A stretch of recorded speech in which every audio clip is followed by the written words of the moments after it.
Say have fun in your podcast. Say I love you. I love you.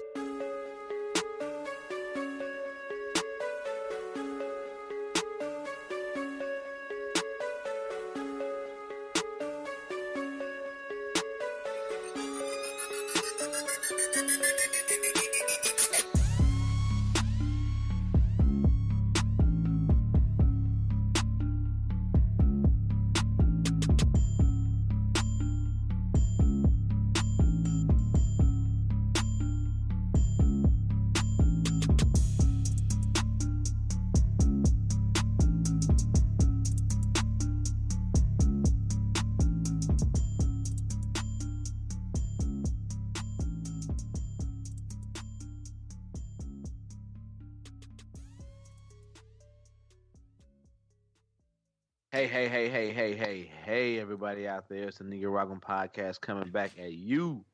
I-70 Connect. I'm one half of the I-70. You know what? We might have to start being like 3/4, 2/3. I don't even fucking know.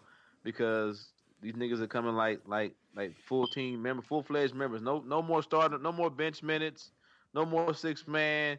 We coming like with a box because we ain't got 5. So it's like a box without the 1. But anyway, I am the KC Stork. I got my homeboy up in Topeka, 30 pieces of AG. What's going on, homeboy? What's up?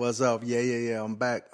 This is 30. I'm back in Topeka. Flew in today, just in the nick of time to get this podcast ready for you. You know, the streets needs this. They need us. And like this nigga goes without saying. He's not even like a once in a while come through. He's just like becoming. He's a part of the show now. What's up, Joe Jeff? What's happening, Captain? Hey, chilling, man. We might need to be like Negroraguan Cube, Negro Cube Raguan or something. Real talk. I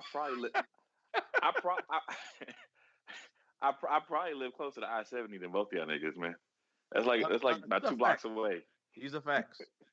You could probably see I-70 much more than we can. Yeah, that's about a 3-minute walk to I-70 for me. 3 miles. Yeah.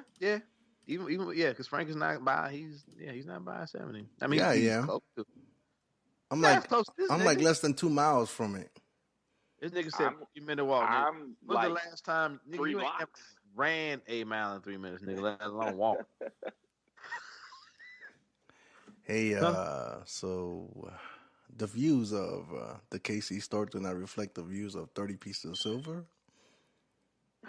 Anyway, nigga, it's okay. When our president build this wall, listen, kick all you motherfuckers out. Okay, let's leave that for later, though. Let's leave that for later.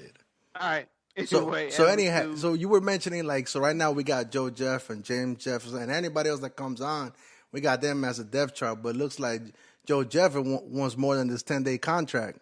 You know, he wants part of the roster. Joe, sign me up.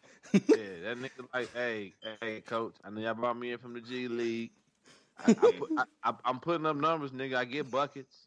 I get buckets when I'm in here. I get hot fire takes. I am the official historian of the motherfucking podcast. Why am I not? Why am I coming off the bench, nigga? Why am I not out there when the horn blow? I don't get it. You putting up numbers just like Derrick Rose was. I just need you to tear up a little bit on the show. No, don't say that. Hey, because that nigga had like a catastrophic injury. It's your fault, Frank. But that nigga is super back though. What's that about? I think mentally he needed to get there, bro. Because I mean I've had bad injuries, but I haven't had surgeries though to come back from. Yeah. You know what I'm saying? I think he was ready, physically ready. I think his mindset didn't catch up though till now. Yeah, I'm watching it right now. They playing Golden State right now, man. This dude's all over the court, man.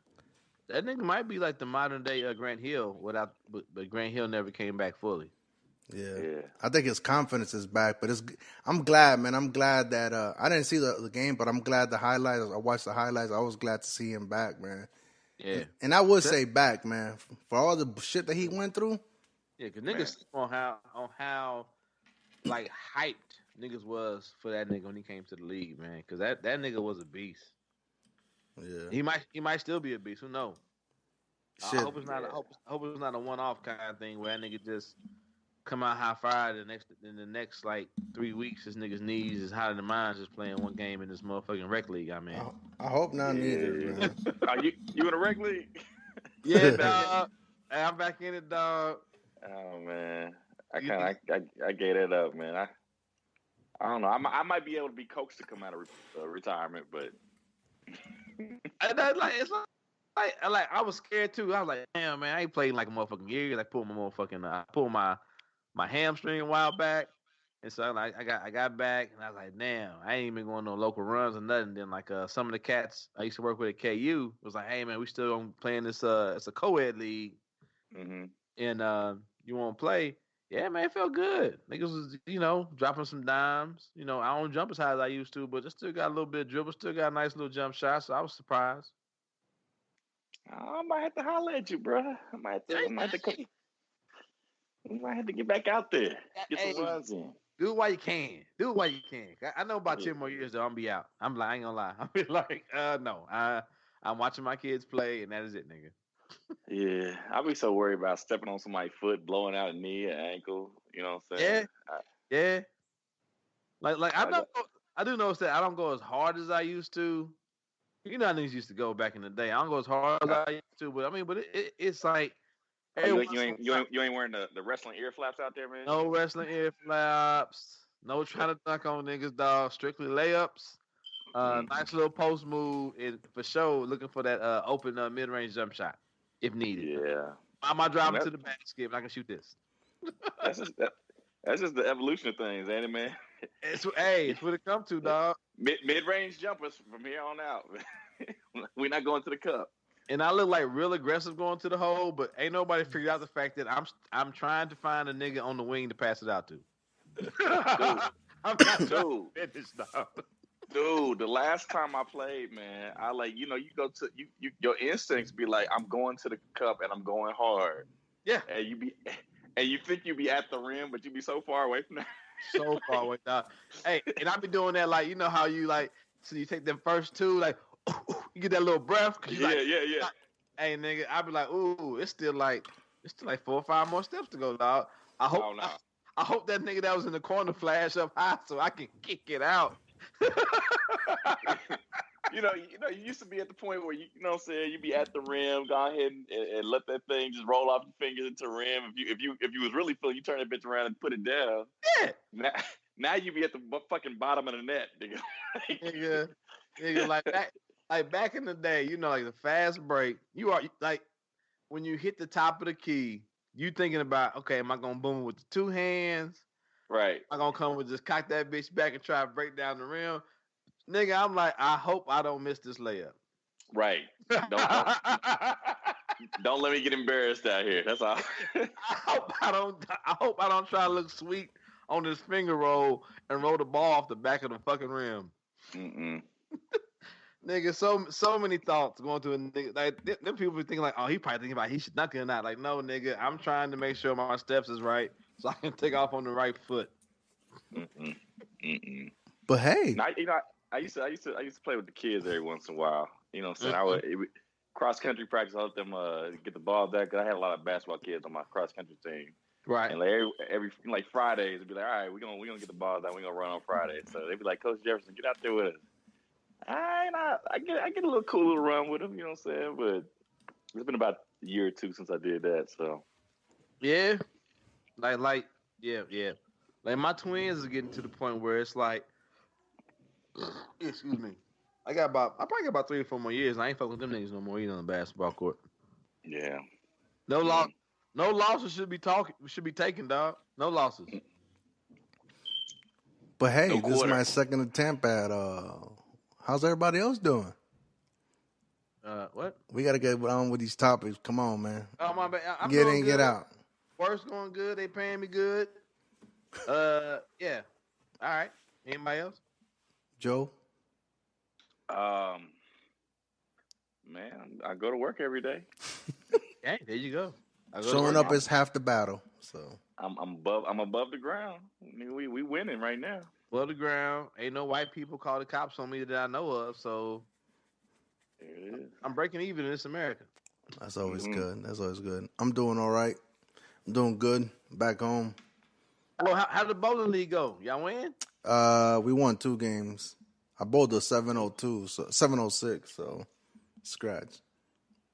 So. I know nothing about bowling. You could. What the fuck is a 706? I thought 300 was the high score. No. 706 is series, 3 games. So I average a 234 per game. So that means you took one off then. Yeah, shot at 200. Yeah, I mean I know math. That's why I said my average. You slacking, nigga. You put up the Florida State numbers, nigga. No, I put up better in Florida State, yo. No, it don't ever stop, dog. Hey, listen, I'm gonna watch that shit tomorrow, and I'm gonna fucking block y'all or mute you guys on Messenger. Don't mute me. Because I'm a mess. Hey, why I need to enjoy this Missouri shit. might lose. Missouri probably gonna lose, nigga. We playing Florida. Oof. Yo, I didn't realize Kentucky was ranked number 9 now. It was number 12. We played them, and the Holy SEC did with the shit. SEC. What did I tell you? If you're Alabama or Georgia, or if you're ranked, the SEC gonna take care of you. And what them referees do, they took care of them. Yo, cause you got Alabama, LSU tomorrow. You have Kentucky and Georgia at Kentucky, right? Yeah. Oof. What did the SEC refs do? They made sure that these games are relevant because if Missouri would have beat Kentucky, they out of the top 20, nigga. Damn. Just like that. Well, I mean, call me a conspiracy theorist, but you get a fucking bullshit pass interference call at that time in the game. You know what? That's for the sports. That's for the sports. No. Let's dive into it now. Come on. Do it. I've been passionate work all week, dog. I have had fucking cardiologists, anesthesia doctors. Look at this play with your critical mind, your eyes that can see tiny veins, tiny vessels, and put little needles in them, and then put wires in these vessels into people's hearts. I need you. I need that type of precise eye to tell me where the fuck was the pass interference call. Because he was turned all the way around. Nigga. The receiver was pulling him down by the helmet. He sure was. I'm like, you know what? You're right, ref. I got in the way of this nigga's hands mauling me as I tried to go for the ball. And then on top of that, the ball was not catchable in bounds at all. So then you either got to call a holding, which you hold, it doesn't matter if the ball is uncatchable or not. They didn't call holding. They called pass interference on a ball that was uncatchable in the field of play. Yeah. On top of that, on a defender who was trying to make a play on the ball, who was getting pulled down by the wide receiver. Yeah. Like I even had KU fans, dog. It was like, yeah, y'all got fucked. You know it's bad. KU niggas is like, y'all got fucked. KU niggas? KU niggas. Yeah. That's what I work with. KU niggas. Yeah. I'm trying to find the play because I didn't watch it. But hold on. The SEC they didn't probably scrub it from the motherfucking interwebs, nigga. All right, are we just doing commercials and then the podcast thing? Sorry about that. What's it?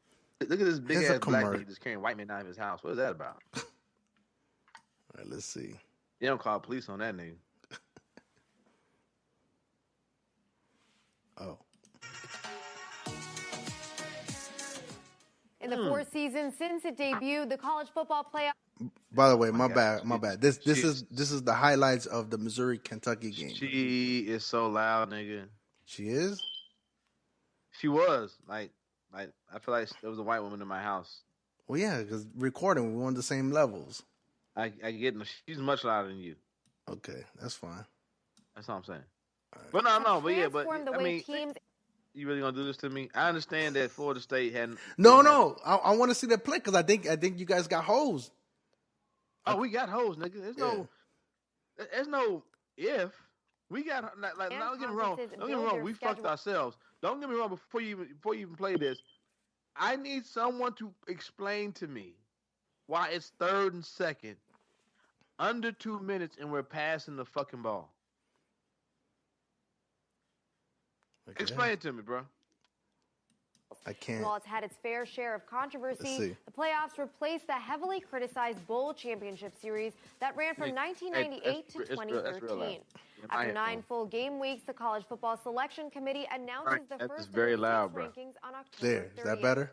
A 13-member committee I'm sure if it's loud for me, it's going to be loud for people listening. Considering factors such as conference championship, it's the same levels. Strength of schedule, and head-to-head if it's the same levels, why are you not as loud? I'm trying to tell you. So it's not. Semifinals will be announced on December 2nd. Now, with each team vying for a shot at the national championship, what is this? who are the strongest contenders? I have no idea though. What the fuck? They lied to me. Defense, and they're the good time to be in the Big Ten championship. It'll just. I don't know what the fuck that was. My bad, listeners. Yeah. All right, let's watch the. We're not gonna watch the full 16 minutes, bro. Anyway,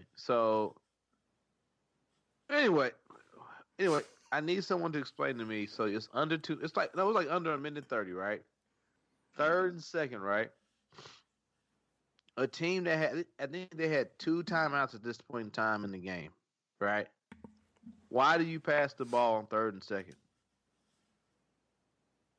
Because the worst thing that's going to happen is what? Incomplete pass, which stops the fucking clock. Stop the clock. The worst, to me, you run the ball, you don't get it. Now it's 4th and 1, 4th and a half a yard. Wait, hold on. Look, we got it. It's here. Look, this is the last, 124? Yeah, it's not the last play, though. So, it's like they had a couple good plays here. So then they get like 2 sacks.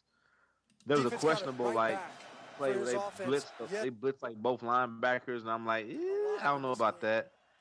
But they had success early on, blitzing a linebacker here and there and dropping back in coverage.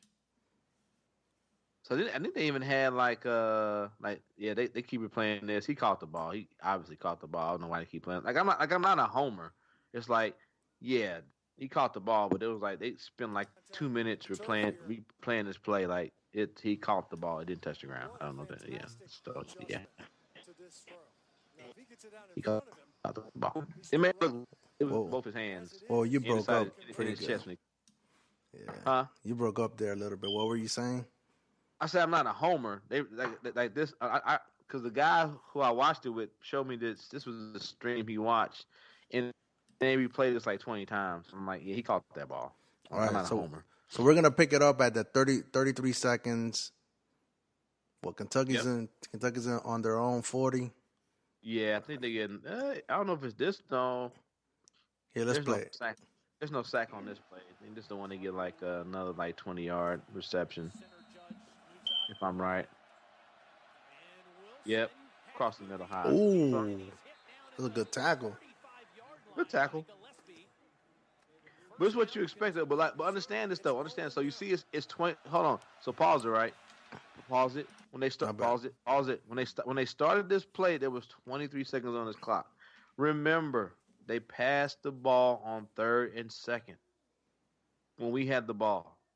If you run the ball, you either, and also look, they have one more timeout left, right? So if you run the ball, you either force a timeout, or what I would do is run the clock all the way down, get a penalty, back my punter up a little bit, and then get it better for him to either boot the ball as hard as he can while keeping it in bounds, right? So what happens is now they got 23 seconds. They got at this point in time, they got 12 seconds, my nigga. When they snap that ball, they got either they got 12 seconds, maybe 10 seconds, or they have no more timeouts. And like I said with Barry Odom, dog, I played football. I played football with this nigga. So it hurts my heart to say that he is a bad coach.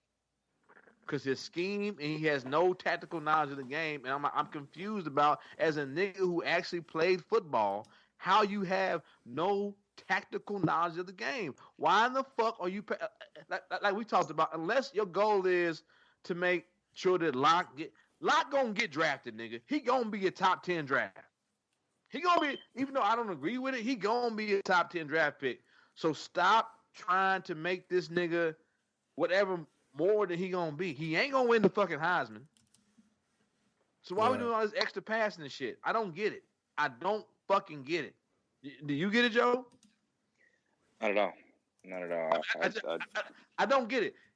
put the fucking ball in the running back's hands. Either get the first down or you don't get the first down, but the fucking clock keeps running or they got to take a timeout. You got to force the motherfucker. Like, nigga, when it's under 2 minutes and you in the lead under a touchdown, you got to start thinking, what in the fuck going to happen when they get the ball back and they on my fucking 10-yard line? Am I putting them down there with a fucking timeout or am I putting them down there with 20 seconds on the clock? Yeah, that's some old Andy Reid shit.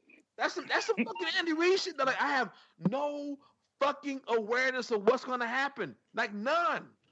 How can me, a nigga who coached Little League football, understand when it's under fucking 2 minutes, you got to run the fucking ball? And he got some backs. Nigga, I don't give a fuck if my grandma was back there and she dead, nigga. Give her the ball. Give her. It'd be 4th and 2 and the clock's still running, nigga. Anyway, you keep playing. You keep playing it. This is how frustrated I was at work on Monday, nigga. Let's go. Well, I mean, I want you to have the outlet too. You know what I'm saying? Because I was frustrated when Florida State got their ass whooped, but I had nobody to unload it on. We should have beat the number 12 team in the nation with no issue. I mean, like it should have been a little bit of a, whew, that was close. But right now, when we're looking at, this should have been their last play. Or they ain't got no timeout. We should easily be 6-2. Easily. We should easily be 6-2. Let's go. Let's see. Got 15 seconds left. So what I'm saying is, what you're looking at right now is, it should have either been their last play or no timeout. We got 15 seconds. First. Here come a sack.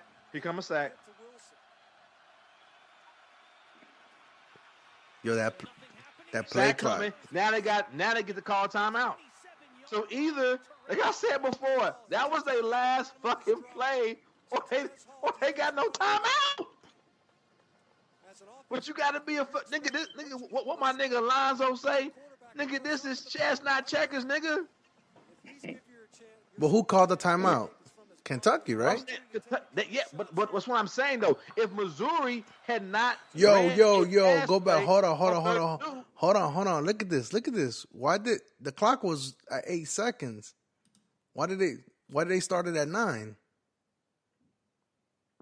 It probably went on the back for a second. They probably gave him the second back when they called timeout. Okay, I'll give him that. But you're missing the point of saying that they should not have had a timeout. Or that should have been their last play. You understand what I'm saying? Yeah. Okay. So here it goes. 9 seconds. All right. So now he's gonna throw this little quick little. Now we blitz everybody. So there's no one to cover the back out of the backfield. No, we're at. So pause it right there. So you got lucky on an all-out blitz on the previous play. They have a smart coach that said, and a decent quarterback that said, hey, if they show full all-out blitz again, quick route to the running back because there's no fucking body to cover him. Nigga, what Barry, what are you doing, bro? Roger been on huddle all week, man. He's looking right? game tape, bro. Yo. Nigga, as a nigga who has played ball and coached ball, soon as I saw them going on the all-out blitz, I said they about to drop it off to the running back and pick up 20 yards easy because there's only 4 niggas back there to cover. That's it. And they covering the motherfucking end zone. Anyway, yeah. Let's go. Right. We got 4 seconds left. Now, so once again, we ran the ball on 3rd and 2nd. So how many extra plays did they get because they had a timeout? How many extra plays did they get now because they had a fucking timeout? They got 2 more extra fucking plays with the ball in their hands. Go ahead. All right. 4 seconds left. What, at the 10-yard line? 1st and 10? Mm-hmm. All right. Where they going to go? Look at this giant nigga at the top of your screen. Where the fuck you think they going to go, Frank? That's what I was going to ask you. You got 4 at the goal line. They got 6 at the top of the screen, nigga. Where they going? They got 7 and no one in the middle. Oh my God, dog. All out blitz, dog. You got blitz. Why are we doing a fucking all out blitz inside the 10, Barry? All right, let's watch it. I was screaming no. I was screaming no this whole time. Oh, dog. for real, all out blitz. Yeah. Show me. They gonna show. They gonna show you. They gonna show you play by play. Show me the pass interference, bro. Even number 14, it's like when a nigga get a foul call at a rec league game. Even he be like, "Ooh, did I get fouled?" Nigga, that wasn't no foul, but I'll take it. Look at this. Look at this. Where's the pass interference at, Frank? I don't know. Let's replay it. Pass interference defense number 2. Them niggas should have. Hey, you know what Trump said? Look at this. All right, look. He's looking straight at the quarterback. Oh, he grabbed him. He grabbed his elbow. He grabbed the elbow. Look at him. That dude's trying to come. That dude tried to pull through. He tried to pull down on the defender, bro. That's a 50-50 play. The defender has the right to put his hands up. At no point in time did he impede the progress of the receiver. Yeah, let's see. Go back. So I'm watching the play. Look at who initialized contact, and then the receiver pulled down on the defender, bro. That should look even worse. See, hey man, when it happened, I tried to block all that shit out my mind. Bro, dog, you don't know how many times I watched this play. I said, as a nigga that played cornerback, he put his head down, and then what's happening there? Look what's happening. Look at this. Who getting mauled right there, Frank? Oh my God, dog. Who getting mauled? This nigga is brain squeezing the defensive back right now, dog. Who getting mauled right there, dog? And on top of that, what do they tell the defensive, the cornerback to do? Turn around and look at the ball. Face mask. Who's trying to get in the position right now? Oh my God, dog. Face mask, dog. That's. And then what happened? So all of a sudden, like it's real fast. Why did the cornerback suddenly just fall forward? Because he got pulled down on. Yeah. Damn, he grabs his elbow. I mean his. And look at this. Where his hand at now? On his mask. Yeah. Who got mauled, nigga? Illegal hands. He's definitely right there. Turned around looking for the ball, man. He's trying to make a play on the ball, man. Yeah, that's disgusting. Right there. Boom. And the SEC should be disgusted because Missouri continue. Like, you know what? I ain't saying we supposed to be in the top, none of that shit like that, dog. But even with Georgia, there's some suspect calls, nigga. There's been a suspect. Yeah, nigga. It just continue to get fucked. Oh. Hold on, bro. And you can't make me believe even if that big ass, giant ass, gargantuous ass nigga was in the end zone by himself, that he was gonna catch that motherfucker in bounds. 100%. You couldn't even tell me that. So what? Okay, I need that explanation because I thought he said that it happened when he was on. Well, hold on. Let's see. It would have been a really difficult catch for the win. They didn't even explain it. So they come back. They ain't gonna explain it. Explain what? How we got fucked? And then of course it is. I go back to that. Look at this push off they didn't call though.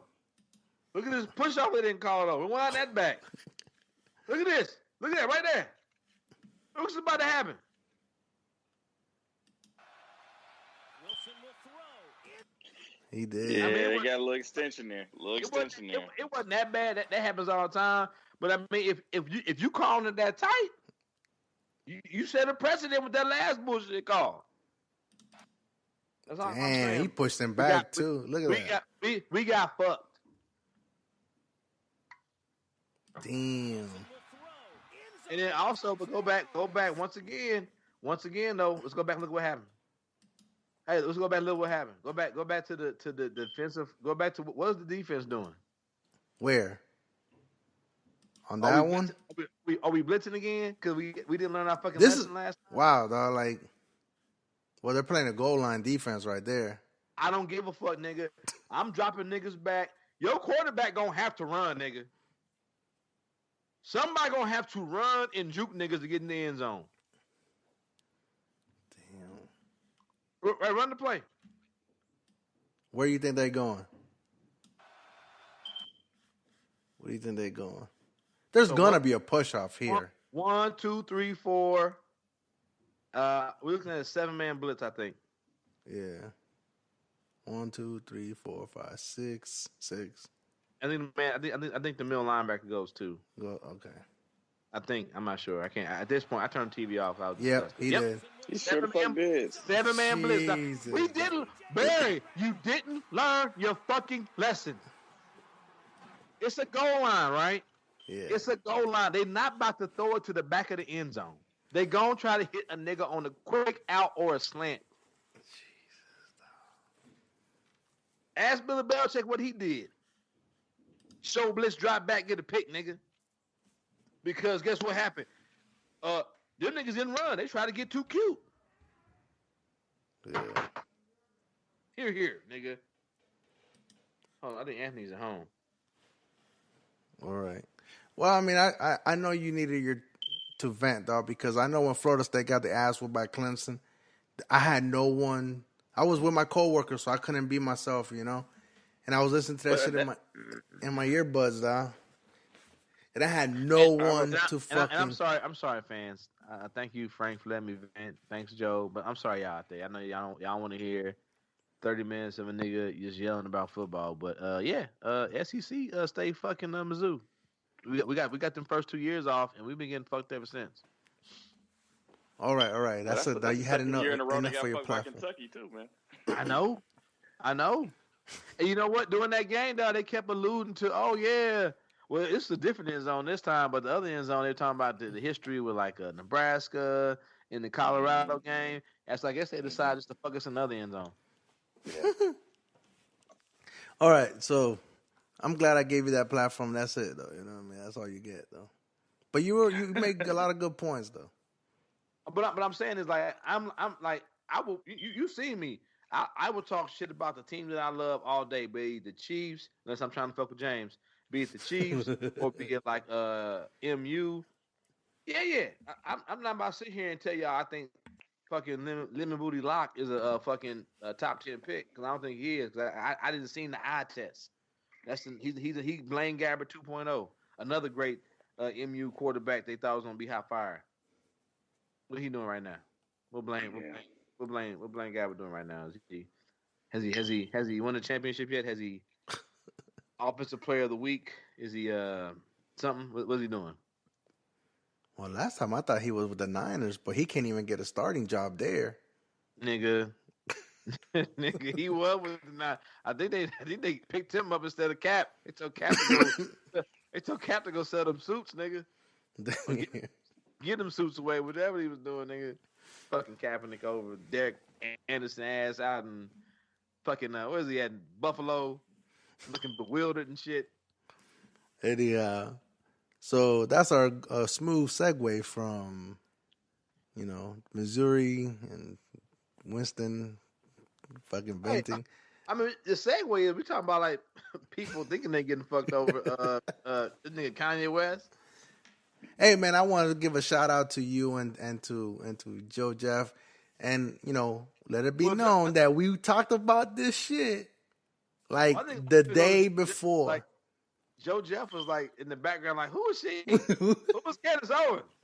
Like everyone's like, who is this bitch? Reviewing that episode, yo Joe, I only know you for like a couple months, but I could tell you were getting heated on that. Like you was like genuinely getting mad. Like, who is this bitch? I still want to know. Like, he brought to my eyes. I was like, damn, I didn't even realize that she was there for that interview. I was like, goddamn, for that TMZ shit. I'm glad we revisited that though, for real. Yeah. And why are we glad? Because but the thing is though, so what's the headline? Pro-Trump activists blame Charlie Kirk and Candace Owens for losing Kanye West. So I mean, I don't know. Do you want to? Yeah. So okay. So the pro activists blame Charlie. Charlie Kirk and Candace Owens. So they're part of Turning Point USA, which is a Trump backing campaign company. They're just running the message on something else or whatever, but. Anyhow, so Candace gets this job, and like how Joe Jeff was asking, we found out that Candace was a YouTuber, and that's how she came up. You know what I mean? and so she was spitting hot shit towards Trump, but then she got a job offer from Turning Point USA, and then once she got that position there, like everything, all her views basically did a 180. Fast forward to the present, we thought that Kanye and Candace Owens were pretty tight, right?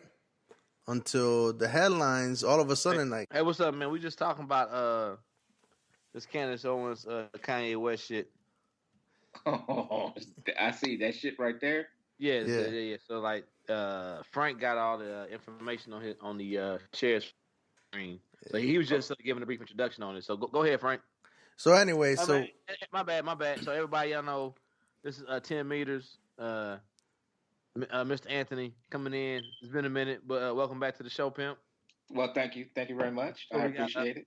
We got your phone, and we got Frank and myself, of course. Okay.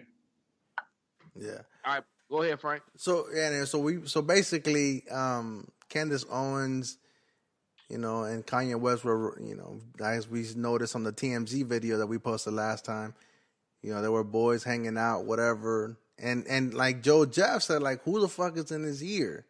Because that's what we're talking about. Like, we don't think that I think that he might be doing a good job or whatever, trying to do right. But at the same time, people were in his ears and he didn't bother to like look into the facts. He just took it as like word of mouth type of shit. You know what I mean? Well, what has he done up until now that makes you think that he's trying to do a good thing? Though I think you still trying to give this nigga the benefit of the doubt. Mm-hmm. That's what it sounds like. Well, I mean, what has he done besides the fact that after this Brexit, which is basically the blacks exiting the Democratic Party shit, so Brexit, which is like basically break from the European Union, wherever the fuck that shit was over there. Right. So outside of that, though, what has he done besides be upset because he was embarrassed because his name got used for something that he didn't fully endorse? But this nigga was okay with going to the White House, okay with being in front of Trump, okay talking about man energy, and I didn't have no daddy in the house. And I mean, I can't speak for his mother, but from what he said about his mother before he went on this crazy shit, I can't really believe or endorse the fact that she would have been on board with this nigga showing up to a Trump White House and being okay with it. So with all that, what has he done to show that he has good intentions? Well, in my opinion, he hasn't done nothing for me. Besides, I think, basically what I would say, speaking out of turn, meaning that, he's speaking off of passion. And I think it was all stemming from back in 2008 when I guess he was reaching out to President Obama, and Obama straight up called him a jackass because of his behavior. Yeah, and I really think that's some of it. And I really think it's that, stemming from that, he's been lashing out ever since. Because I mean, he really haven't really done anything while Obama was in office, and now, as 45 is in office, and he's promoting his agenda, to me, that's just like speaking out of turn, downplaying your race, basically, saying that, what was the comment he said about slavery? It was something he said something about slavery. It was a choice. It was a choice, yeah. But yeah. I mean, there was some. And we discussed on here before, there's some when we talk about dumb smart nigga shit that he was trying to say. Right. Mm-hmm. Yeah. To me, that was just dumb shit he just said. I mean, he's been saying. And then supporting a Trump White House. I mean, going in there, discussing, I don't know what he was discussing, but he was basically supporting the Trump agenda when he went to the White House. And that really just bothered me. And basically I called this nigga a coon because He was definitely cooning. Him and motherfucking Jim Brown. They were all cooning. Hey, now you gotta say that quality. Jim Brown come put his hands on you, nigga. That nigga, that nigga beat a bitch up. He'll come down and beat your ass up. Hey, is he listening to this podcast? I don't know. Hey, the views of the Negroraguan do not share the views of 10 leaders. All I'm saying is, did we think his old ass show up in the White House, nigga? Dude, I was completely shocked by that. I'm just saying though, and he's still upright. Hey, That's that nigga show up with that cane to the front door, nigga. Hey, you on your own, nigga. I just be like, well, hey, Jim. I told that nigga. I'm hoping he's not a fan.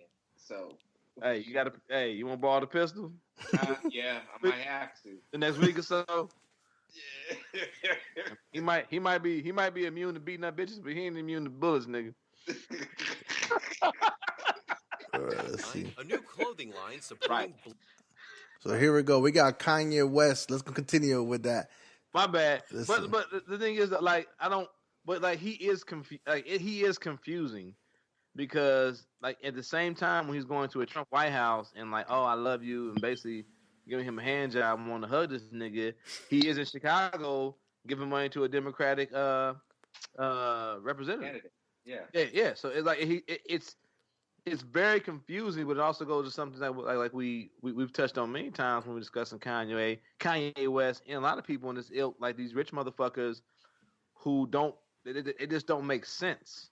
Right. And I think for him it's like like the spotlight of it all, the spotlight of being like, and what you brought to, we talked about too, and you brought to a point too, was like coming to the White House, kind of how Obama turned, and there's a lot of like bitter niggas when it comes to Obama. Obama just didn't fuck with him. They stood out there, Cornel West, Tabitha Smiley, niggas like that. Mm-hmm. But he was just like, man, fuck y'all niggas, and then niggas got real salty and real bitter. You know what I'm saying? Yeah. Mm-hmm. So I definitely throw Kanye West and like Jim Brown's always been. We talked about it the last episode, in a couple episodes, it's been like conservative Republican type motherfucker. And he fished the vein. Nigga that won't beat a bitch up, want women to be quiet and have a place in the kitchen. So that's fine. But but my bad. But it's like Kanye West has a lot of gray, basically.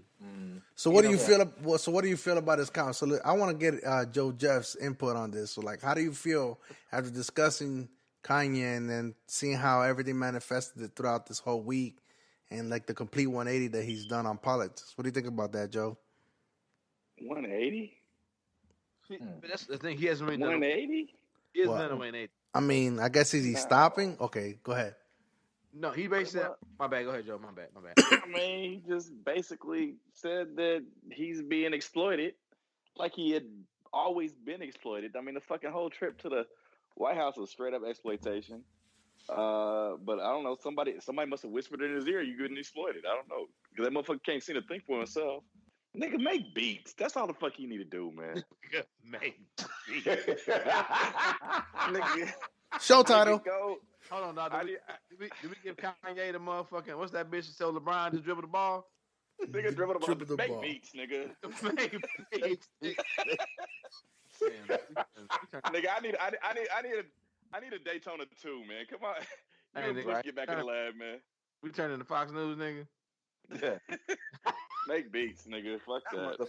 Fox News. Come on, of all people. But like if you look at his statement though, he didn't change his political view though. He didn't say I'm going back to the Democratic Party, or I'm fully supporting the Democratic Party, or I apologize for being at the White House, or I apologize for my MAGA shit. He basically said, "Oh, y'all niggas trying to use my name to sell T-shirts.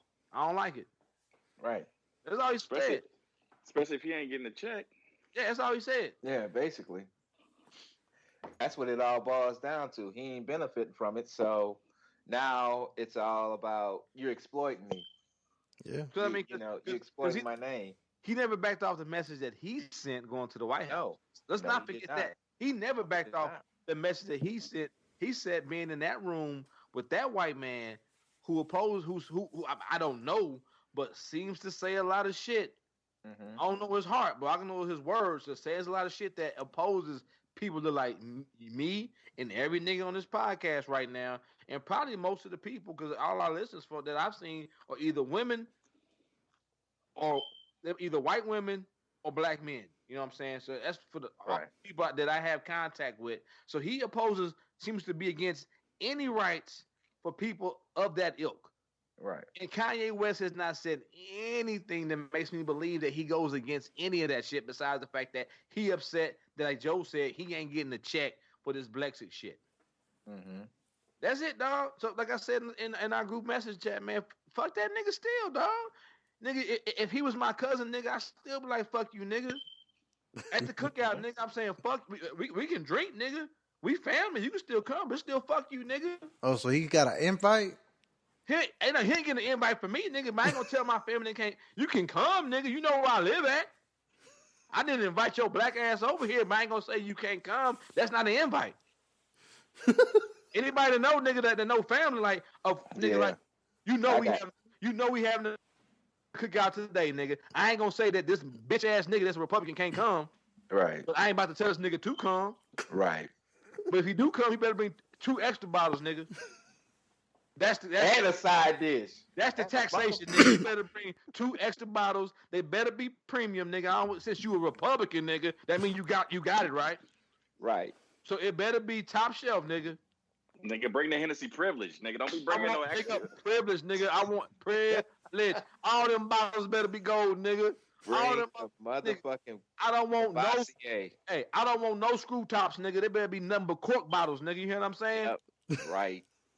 Shit. And don't forget your side dish either, and bring your own glass. I don't want your ass drinking out none of my motherfucking red cups, nigga. What? I'm being that petty.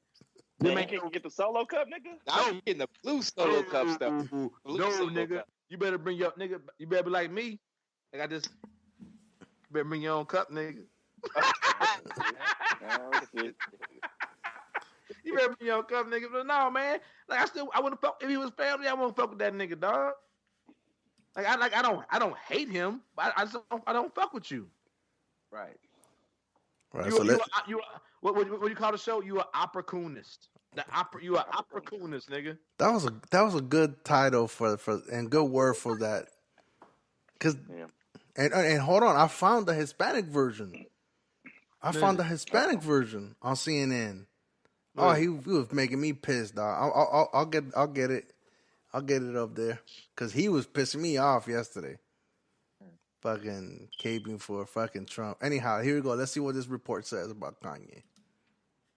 Voters who vote Democrat to leave the party. Kanye's clothing line debuted during Turning Point USA's Young Black Leadership Summit in Washington, D.C. According to Turning Point USA's website, the purpose of the event is to unite conservatives in the black community. Kanye did not appear at the event, but TPUSA's communications director, Candace Owens, praised West. Brexit is a renaissance, and I am blessed to say that this logo, these colors, were created by my dear friend and fellow superhero, Kanye West. Owens said to Page 6. West's new shirts are available on Brexit's website and come in various colors that say Brexit Pause, my nigga.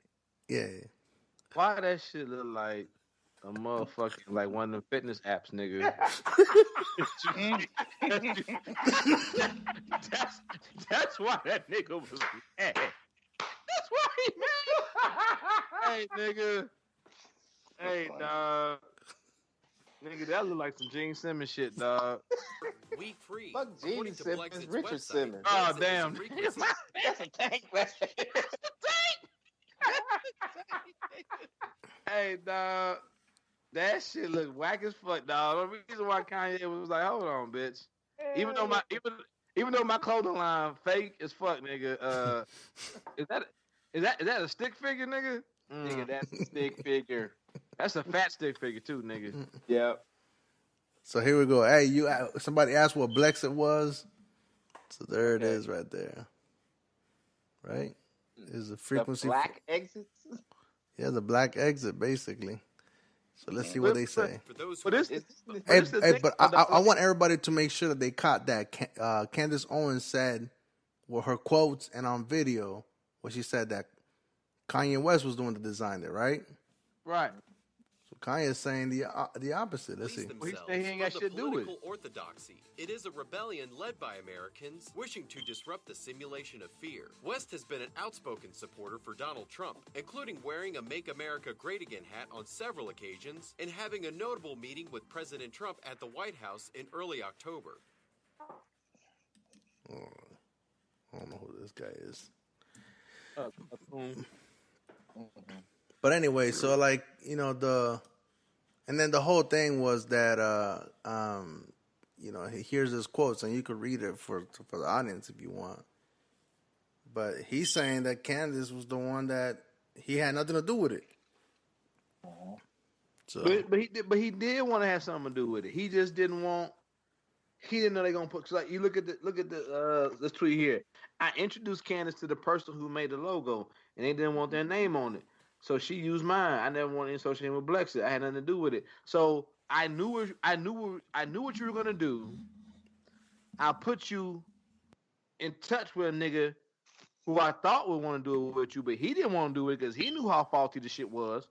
Right. So she turned around and just said, "Well, I'm gonna just use this nigga's name." So he knew what was going on. You know what I'm saying? He didn't want to get caught with the dope. He just wanted the money. Right. That's it, dog. It's like nigga, just say what it is, dog. You knew what you. Fuck that nigga, dog. Fuck him. And man, yep. I think y'all missing the biggest story there, man. Go ahead. She said she gave credit to her fellow superhero. Yeah, I saw that. This anonymous ass bitch just said her fellow nigga. Where the fuck her college dropout at, nigga? Hey, nigga, this said this not anonymous ass bitch. This is Joe's agenda, dog. This is Joe's. Hey, Joe gonna be 90 years old, and there's the whole time. Who the fuck Candace Owens, nigga? Nigga, I am not gonna be 90 years old. I'm gonna forget who the fuck this bitch was about next week, nigga. No, you not, dog. Hey, when that sundown is kicked in, nigga, you go, who is this bitch? This old anonymous ass heifer. I don't know who the fuck the Kanye whisperer. Whoever the fuck this bitch is, man. Kanye whisperer. Hey, nigga, you gonna forget about it? And then you gonna hear that she give me money. hey, who the fuck is Candace Owens? Who the fuck Candace Owens? Who that bitch? Oh, the anonymous ass heifer talking about she a superhero. Hey, now I think about it, dog. I wonder if that's the song that Kanye West heard when he figured out the jig was up there. She giving money. Oh, hey, hold on. Yeah, man, don't play it. Trifling. Yeah, give me money when I'm in need. Hey, she's a trifling bitch in need. Old nigga. And it's a down. Now dicks on me. Hey, dog, I bet you that song playing that nigga's head. When that nigga saw that headline that he's the one that made them t-shirts with that whack ass emblem, nigga. Oh, fuck that nigga, dog. Fuck that nigga, man. Hey, Kanye, get back on your medicine, nigga. Yep, he said. This Blexit a CrossFit, nigga. And that is our mental health segment right there. If you on medication, if a doctor prescribes you medication, take it. Take it. Take your medication. Anyway, so I'm glad we do this podcast, man, because we do need to vent sometimes, bro. You know what I mean? You with your Missouri calls and SEC, and Joe Jeff with Kanye and Candace. Candace, my bad. I'm already forgetting her name. I forgot the bitch name. Hey, who? Candace? Who? I say Condens. Candace now? Candace. Condoleezza. Chlamydia. Chlamydia. Oh, shit. Oh. Dang. You all right? Oh, man, I'm just burping, bro. I had some Mexican food earlier. You know me, dog. I got the digestive tract of a fucking 100-year-old nigga that shouldn't be here no more. Yeah. Seriously. So, last closing thoughts on Kanye. But not even on Kanye though, dog. But it's like we talked about it a little bit here that in the chat group, and you see it on Facebook too, man, Twitter. Like all these half woke ass niggas, dog, that are really buying into this. I mean, and true, granted, the Democratic Party is not this like greatest thing for black people. I get it. But there's all these niggas out here who are like, well, fuck the Democrats, lead the party, but they're not offering no options, dog. So it's basically like it's like niggas are really buying into the idea of not voting, not having a vote. And I get like on a federal level, I kind of get it, but like on the state level, man, niggas really got to get out there and vote, and they don't understand. And niggas are not understanding why the push is so big in these midterm elections, because that's the real influence, man. And niggas is just, I'm sick though. Like I'm in a fucking. I was earlier with somebody that was like, well, they need to cater to my vote, and I said, I get what you're saying, dog, but you're not gonna find any candidate out there that's gonna have a true voice and it's unfortunate. It makes me mad that it's a bad thing, but it's not gonna be a candidate out there that's gonna give you everything that every black nigga need. And that's basically saying, well, until they address everything that I need as a black woman, I'm not voting. I'm like, nigga, your husband ain't gonna give you everything as you need as a black woman. I'm sorry. So you gonna divorce this nigga tomorrow? Well, that's not what I'm saying. And she's like, I said, well, do you like racing? Huh? Well, I said, well, if you ain't gonna vote, I don't want to hear it. Well, my tax dollars give me the right to bitch and moan. I'm like, I said, true, your tax dollars give you the right to bitch and moan, but I don't want to hear you bitch and moan about how your tax dollars are being used because your black ass didn't vote for a nigga on the local level. See, that's the misconception, because I mean, if you believe in your tax dollars giving you a voice or an opinion about who is elected into the office, then I mean, it's a big ass misconception for you, because your vote, the power in your vote says volumes. It speaks volumes. I mean, it tells people that this is the person I prefer to have in office versus the bullshit that I have been going through for the last 2.5 years. But it also puts someone in power who's going to use your tax dollars, who you believe the way you want your tax dollars more appropriately. Because there's never going to be anyone. Exactly. I'm sorry to tell you, your candidate is going to give money to the motherfucking police. They're going to give money to the military. They're going to give money to the fight. They're going to give anything that you think opposes black people, which may be good or bad for black people. They're going to have to give money to it. I'm sorry. Yes, that's what tax dollars are used for. Yeah. So I mean, niggas are being unreasonable, and niggas. Basically, all I'm trying to say is niggas are trying to sound real. They're trying to sound real smart about not voting. That's all it is. Mm-hmm. They sleep. It's still sleep. Yeah. Anyway, that's my. So somehow, because niggas using Kanye West for that shit, and Candace Owens' old snake oil selling ass for that shit, nigga. Yeah. Mm-hmm. Well, both of them could all of them could eat a dick, really. But gotta bring back the bag of dicks. Yes. They sitting around in the corner, festering away. Anyway, but yeah, man. Like I was in training with some of my coworkers. Welcome aboard. And nigga, what's happening? Oh. So what the fuck, Frank? Frank. Oh shit! So, I've been wanting to. I gotta get Tums. I'll be right back. So we had a conversation of one of my coworkers. She happens to be black and she's a Republican supporter. Like, we talked. I mentioned her before, but there was an incident that happened at training that brought in politics or whatever, and she, she kind of exposed herself as a Trump supporter, and people were kind of perplexed too as to why. But yeah,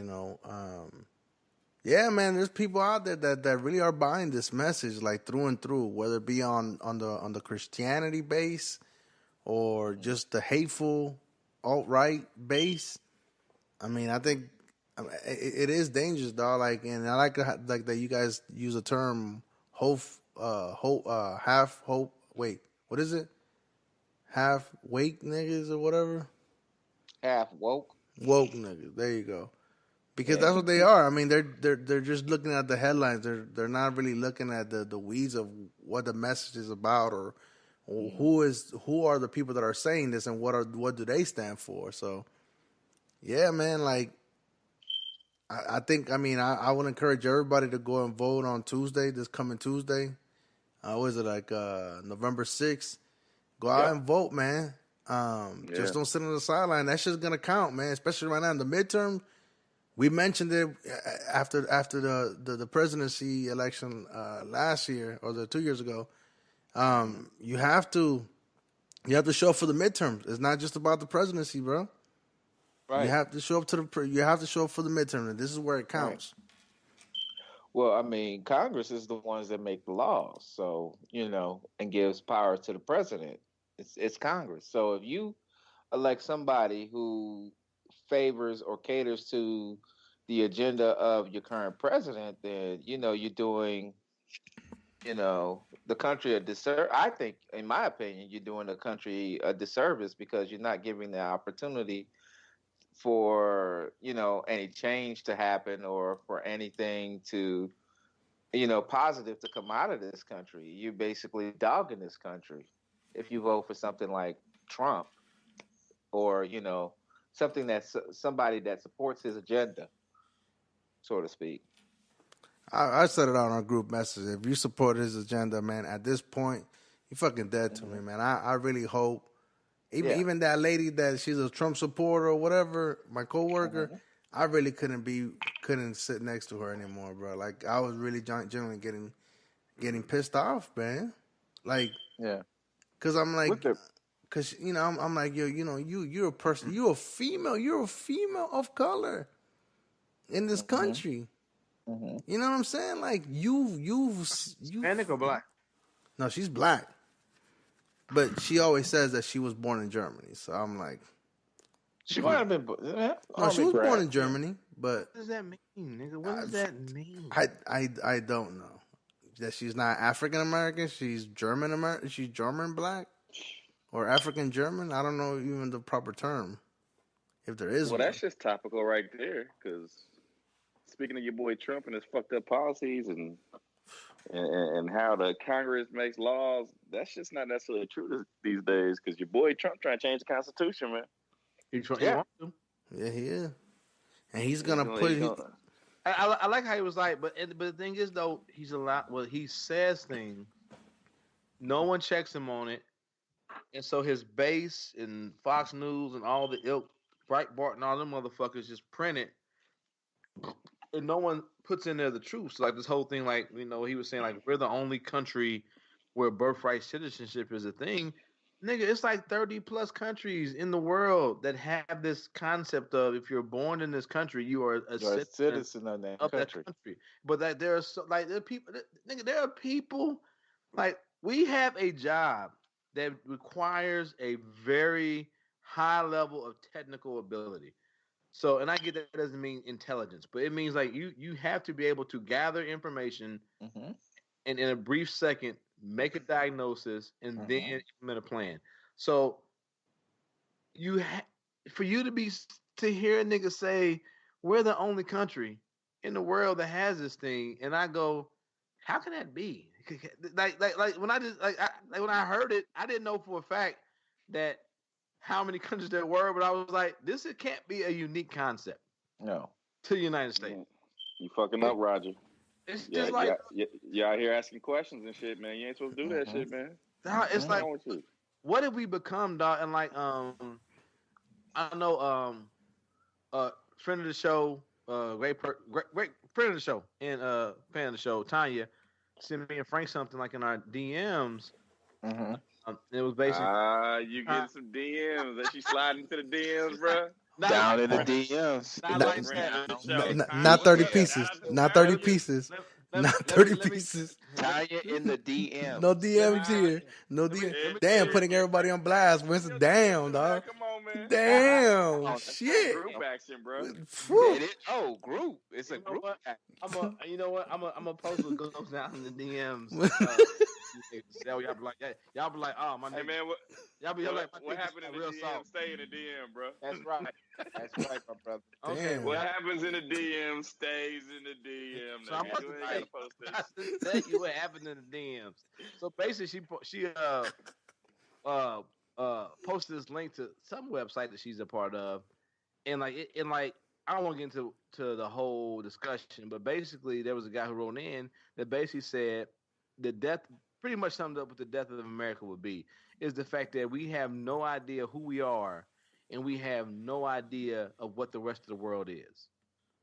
And that's what's going to be the death of America. Like, but behind our 10 bullshit walls that we have built up is this fucking incomplete ignorance of how the rest of the fucking world operates, and it's going to be the death of us, dog. Because we are the hammer, and we see the rest of the world as a nail, and it's not like that, and it's going to fucking destroy us.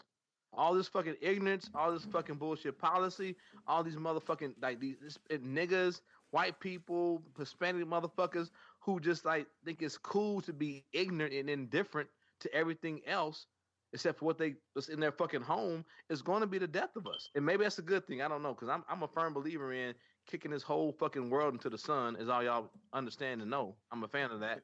but like, nigga, it's like we have no idea. I mean, we do as the niggas here on the podcast, because we like actually ask questions above the base level. But the majority of people that we come in contact with have no idea of the world outside of fucking America. Most of the niggas we know don't have no idea of the world outside of fucking Missouri or Kansas.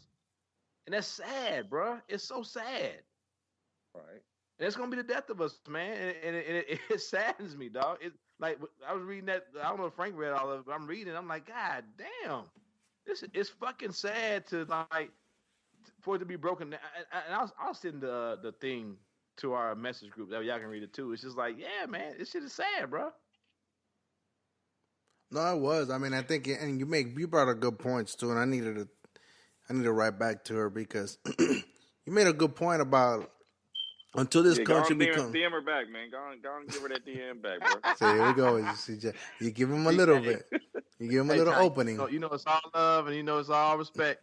Fuck these niggas. Know what they saying.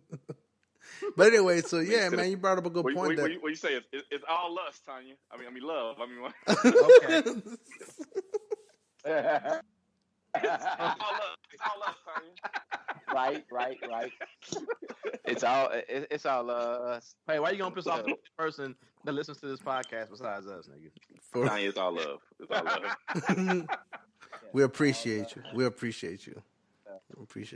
But yeah, man, until this country faces their what they are, though, because this country is not ready. They're not ready to label themselves as that. No, we shit on the Germans for recognizing that they fucked up, but they're trying to move past that. So we pass judgment on them for that. It's a weakness. You never say sorry. But yeah, anyway, so yeah, Trump, like how Jeff was saying that, so he's gonna challenge the change of the Constitution. Like everything up to this has led up to this point. He's always fucking. He's people keep continue to fucking move the goalposts for this guy for no fucking reason, bro. Like and no one challenging him. The only two people that are challenging him are two people, and Paul Ryan that's already gonna like not run.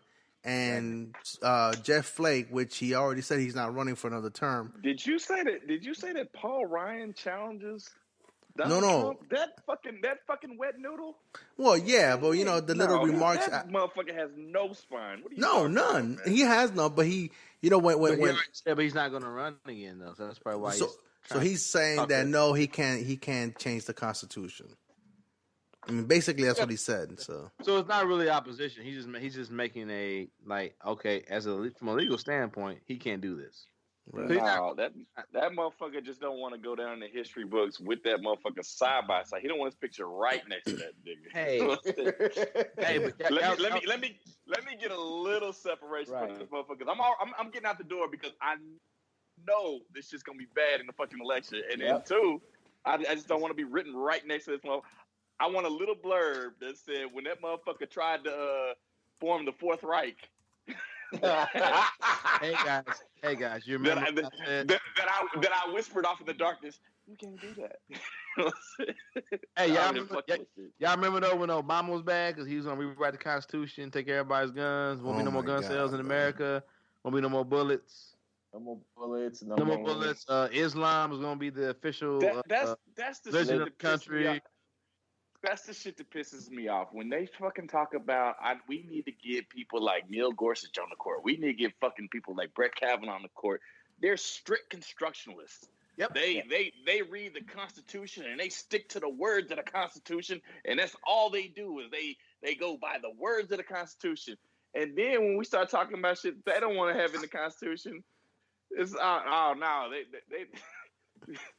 you know what I'm saying? It's when Obama does it, he's legislating. You know what I'm saying? Yeah, he's exactly. making laws up. That ain't his job. But when Trump do it, you know what I'm saying? I hate. It doesn't make sense, man. And I can't sit here and concentrate on what these like y'all pissing me off talking about stupid people, man. I don't talk about fucking Candace Owens and shit. I don't fucking talk about Kanye no more. He's a dumb motherfucker, man. Trump is a dumb ass, and I can't spend my time talking about these lesser minds, man. You know what I'm saying? Fuck these niggas, man. I guess that wraps up the politics talk. Yeah. So, yeah. God damn, man. Okay. Nobody left. So look at Frank trying to just right now. We gotta go to something else. Joe about to hang up. Yeah. They So stupid. I can't do it, man. These motherfuckers are stupid as shit, man. Come on, man. Don't do that. The White House lawyer quits after helping Trump put his mark on the federal bench. So basically, you reading that he got his check and he about to go retire. Don McGahn already. I'm out. He pressed the eject button. He's out, though. He's like, whoo, gotta go. This is some bullshit. Wait a minute, but this wasn't on the docket, was it? I just added it. See, you ain't even sticking with the docket, nigga. Okay. So I don't have anything else. I ain't got nothing else. He ain't a strict constructionalist, man. He ain't a strict constructionalist. He legislating from the he legislating from the bench, man. Obama locking Obama ass nigga. No, I let them all in. Obama ass nigga. No, we don't pass judgment over here, no. Fuck the 14th Amendment, man. Right. Nigga, hold on. Hey, man, hold on. They done fucked over the 13th Amendment with Kanye. Mm-hmm. Yep. Now your boy Trump coming for the fucking 14th Amendment. Mm-hmm. Yep. Your boy down in Georgia trying to fuck over the 15th Amendment, nigga. What the fuck? Like, they keep claiming that the Republicans are the motherfuckers that wrote the fucking amendments, but they the ones that keep wanting. Come on, man. That shit don't even. Come on, man. Hey, Joe. Remember? I can't do it, man. Hey, Joe. Remember, like a long time ago, Democrats were the racist ones. Yeah. The Republicans are the ones who wrote the shit. Yeah, remember. But y'all keep want to fucking subvert the motherfuckers. Hey, man. Joe. Like, what is this? Joe. None of that matters. Like in 1870 something. Remember, Lincoln was a Republican. Remember this, man. Remember all that. Everything that happened between then and now doesn't matter. Just remember that. Hey, I don't want to hear about Southern strategy, any of that shit. I don't want to hear none of that shit. I don't want to hear about Richard Nixon. I don't hear about none of that shit, dog. None of that matters. All right. So, fuck it. We're just going to continue because I want to talk about this asshole right here. Jeff Sessions, man. Listen. Yeah, and yet we're talking about another dumbass. First of all, I'm going to let the listeners listen to it. So, here's Jeff Sessions in front of... Somebody got some feedback in their head. I think, damn, Joe did just hang up. Damn. Did he mean to do that? Joe, what? He said, I'm done, nigga. He said he didn't want to talk about this motherfucker's about to talk about somebody else dumb as fuck. Oh, nigga. Yeah. Are we going to try to get him back on? Why? Yeah. Yo, are you there?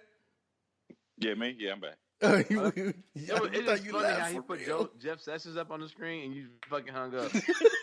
I said, this nigga Joe was playing, dog. He said, he's out. Hey, he's going back to the bench, dog. That nigga Joe said, I said what I said, nigga. But anyway, so here we got Jeff Sessions on his latest shenanigans. Hold on. Today on some of your gang work and anti-fentanyl work. The fentanyl in this region is one reason why man, this nigga high, dog. Man, turn this nigga off. Talking about fentanyl? Hold on. Nah, the fucking United Methodists are gonna give him his shit, man. They ain't playing with his ass. Hold on. Stranger, and you did not welcome me. I thank you for your comments Hey, Jeff said I'm out, nigga. And you did not Thank you. Brother Jeff, as a fellow United Methodist, I call upon you to repent, to care for those in need, to remember that when you do not care for others, you are wounding the body of Christ. So this is he's what did Joe Jeff? Where's he at? Okay. So you said that he was in front of the. Have you seen this one yet? Well, I don't think it's just United Methodist, but he I guess the guy who started reading scripture to him was a United Methodist. But I think the next person who talks is a Baptist, I believe. And so I mean, he's sitting in front of a congregation of ministers, and they're calling him on. I mean, this is what I talk about, man. How you sit here and espouse biblical values, and then you just go and do the complete opposite. Yep. Like when you sit here and talk about this caravan of refugees coming up from South America, making their way through Mexico, and you sitting here, we need to talk about border security, and we need to put more. We need to form we can't have a wall, but let's go ahead and put a wall of soldiers down there, and make sure that we are keeping these people, these immigrants out. Jesus was a refugee. Jesus left Palestine and went to Egypt. Yeah. So when you talk about doing for the least of these, and this you talking about biblical values, and then you just completely abandon them when it's at your political convenience, I don't understand that level of hypocrisy, man. It frustrates me, man. Hey Joe, you can always join the atheists, and that way you understand. Not doing it. Can't do it, buddy. I know. Hey, we will welcome you to the ranks, bro. You are very smart. Can't do it, buddy. Can't do it, buddy. Can't do it, buddy. I love you. But here we go. Let's finish it off. with Joe. I'm gonna pray for you, bro. And I'm gonna hope that you wake up, bro. It's all one. Jesus. It's all Jesus. In Jesus' name. Exercise the demons. I need you. All right, which one of you motherfuckers talking in tongues? That old heathen over there. That's me. But here we go. Session. He's gonna finish off. He's gonna give this pastor a piece of his mind.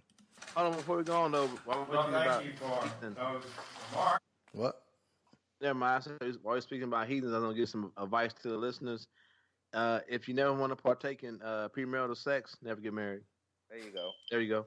I'm out. And with Jeff Sessions. But I will just tell you, we do our best every day. But if I may, Brother fulfill Jeff, my responsibility to enforce the law of the United States. Minister in the exercising that is the person who represents the Christian tradition, the faith that everyone here professes to believe in, who is actually sharing with you the words of Jesus himself. The words of Jesus are actually represented in the book of Isaiah, chapter 10, verse 11. All right, we thank you. But I thought we were here to protect religious liberty, sir. I thought we were here to protect religious liberty. I am a pastor of a Baptist church, and you're escorting me out for exercising my religious freedom. That doesn't make any sense. That seems very hypocritical for this group of people to be wanting to protect religious freedom while you are escorting me out for doing that very work. Did Joe Jeff got that shit like on point. Verbatim. Let it not be lost on anyone the color skin of the man being escorted out in the majority color. What was his color? What was his color? The case he started. He was black. Well, the Baptist was black. The United Methodist got escorted out too, and he was white. Well, no, he was a white dude. He was a white dude too. But the one they made a point to put that camera on. Yeah. But in the majority of people in that room, and I get that's good and great. But there was still a lot of people in that room who were comfortable hearing this man who represents this administration come talk about this bullshit. And that's the part that gets me. That's the part that gets me is like I get the optics of it. It's beautiful. You have to have peaceful protests and all this shit. But when two out of you would say at least 100 people in that room? Yeah, at least 100 people in that room. Yeah. Sit there and just go shrug their shoulders. It's like that's where we at. Yeah. And also I get though he's speaking to people who came to watch him speak. I get that too. So yeah, but it's Yeah. And I mean, yeah, I'm an atheist, but I was raised in the church, raised in the Bible, and all that good stuff too. So when I hear people who say they believe in these values and they support this administration, I'm just like, I don't get it. I don't get like that Joe. Like Joe can speak on it a little bit better than I can, but still, I mean, I do know the book and I do know the word, and it's just like I don't get it. I don't get how you can say on one hand, I read this book, I go to church, I believe in these values, I believe in Christ, our Savior, I believe in Him being a refugee, I believe Him leading people who are lost. I mean, like it's literally. Well, I mean, these are the same people who use the book to justify slavery, man. Yeah. I know, I get that too. But I'm saying, like, look, you made a good point of pointing out these people who are pretty much lost in the wilderness coming here to America to seek refuge. It's literally an analogy for the people who wandered the desert. You know what I'm saying? And here they come. In Sinai. I'm telling you, come on, man. That's what I'm saying. It's like history repeating itself, but motherfuckers ain't getting it. You know what I'm saying? It's like if I'm the atheist can sit here and go, and the wall of Jericho, man. Hold on. And the wall of Jericho, man. They try to build up Jericho for him, man. But I know, but there are certain sects of like the religious right who definitely like believe upon the end times, and there's a certain like very, very, very religious sect, hardcore right members who believe that you have to bring forth the coming of the end time to bring the prophecy to bring the prophecy of the Bible, and that's scary. That's, as an atheist, that's very scary to me. That's very scary to me. I mean, like our mailings there in the Middle East, our mailings there in that region. There are people. Now we get into the conspiracy theory part of it all. Let's stop. But but we know there are people deep within in these religious groups who believe the end times must come in order to complete the prophecy. So that's not being conspiracy theory. That's just fact. So whatever. So did they pass out Kool-Aid at this meeting? No, actually, found out it was Flavor Aid. No, I've always known it was Flavor Aid. That is a false advertisement there. Jim Jones passed out Flavor Aid. It wasn't Kool-Aid. Kool-Aid was much more what was it? A favorite among the community. So drinking the Kool-Aid, it's hard to say drinking the Kool-Aid, drinking the Flavor Aid. You know what I'm saying? But it was Flavor Aid, not Kool-Aid. That's your moment in history. Brought to you by the Negroraguan Podcast. All right, so let's move on. Let's move on from topics. So we've had a kind of almost a reoccurring theme or segment of white people calling 911. We need to get some theme music or a motherfucking transition where we're like, oh, there's a nigga bothering me. Oh, there's a nigga bothering me. Dog. White people fucking with niggas, dog. That's the segment.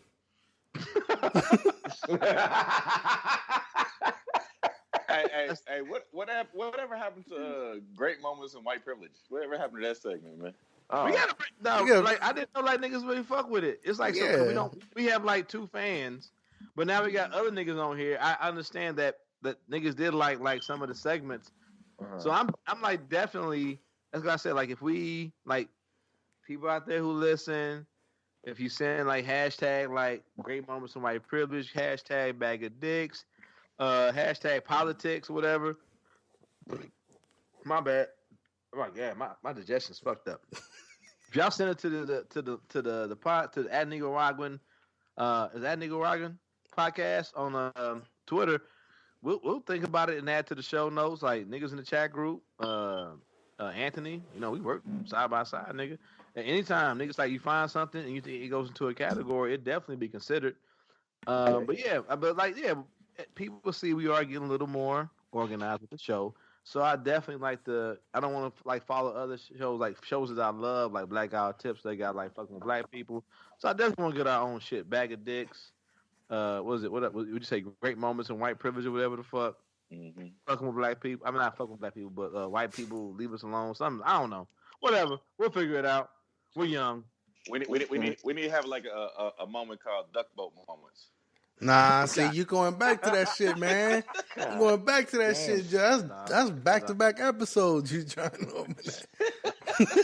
That shit needs to stay, bro. Just when I thought I was out, they pulled me back in.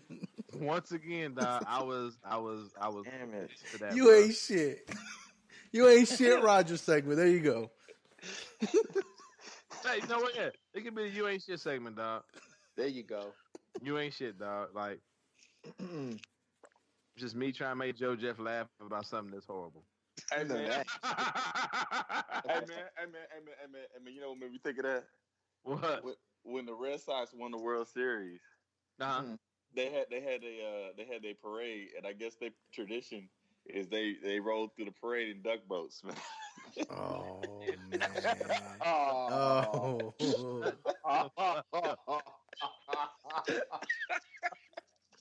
I'm not laughing. I'm not laughing at this. Some starting pitchers, some shortstops, and shit.